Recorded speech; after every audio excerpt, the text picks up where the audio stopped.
CV আনন্দ বোসের আচমকা ইস্তফার পরে 7 দিন পার, এখনো বজায় ধোঁয়াশা। ইতিমধ্যেই রাজ্য ছেড়েছেন সিভি আনন্দ বোস। রাজ্য বিধানসভা নির্বাচনের মুখে নতুন রাজ্যপাল হিসেবে শপথ নিলেন নতুন রাজ্যপাল আর.এন. রবি। বৃহস্পতিবার তাকে শপথ বাক্য পাঠ করান কলকাতা হাইকোর্টের প্রধান বিচারপতি সুজয় পাল। मैं रविंद्र नारायण रवि ईश्वर की शपथ लेता हूं कि मैं श्रद्धापूर्वक पश्चिम बंगाल के राज्यपाल के पद का कार्यपालन करूंगा और अपनी पूरी योग्यता से संविधान और विधि का परिरक्षण, संरक्षण और प्रतिरक्षण करूंगा और मैं पश्चिम बंगाल की जनता की सेवा और कल्याण में निरत रहूंगा। শপথ অনুষ্ঠানে উপস্থিত মুখ্যমন্ত্রী মমতা বন্দ্যোপাধ্যায়ের সঙ্গে সৌজন্য বিনিময় সারলেন নতুন রাজ্যপাল ও তাঁর স্ত্রীর সঙ্গে। মুখ্যমন্ত্রী নিজের হাতে উত্তরীয় পরিয়ে দিলেন তাঁদের।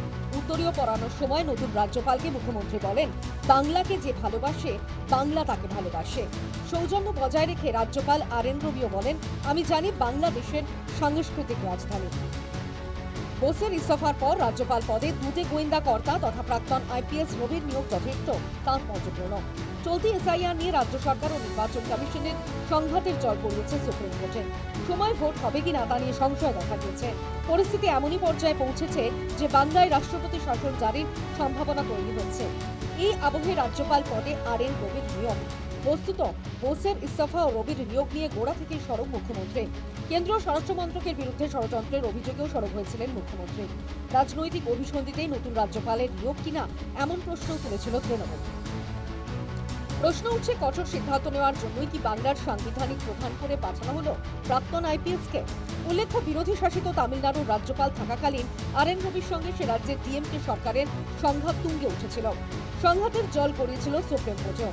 কেন আনন্দ বোসকে মাঝপথে সরিয়ে দেওয়া হলো তার ব্যাখ্যা আসেনি কোনো মহল থেকে। সেক্ষেত্রে রবির পদ প্রশস্ত করতেই কি বিদায় নিতে হলো আনন্দ বোসকে? এহেন রবি আরেক অবিজেপি শাসিত রাজ্য বাংলার রাজ্যপাল।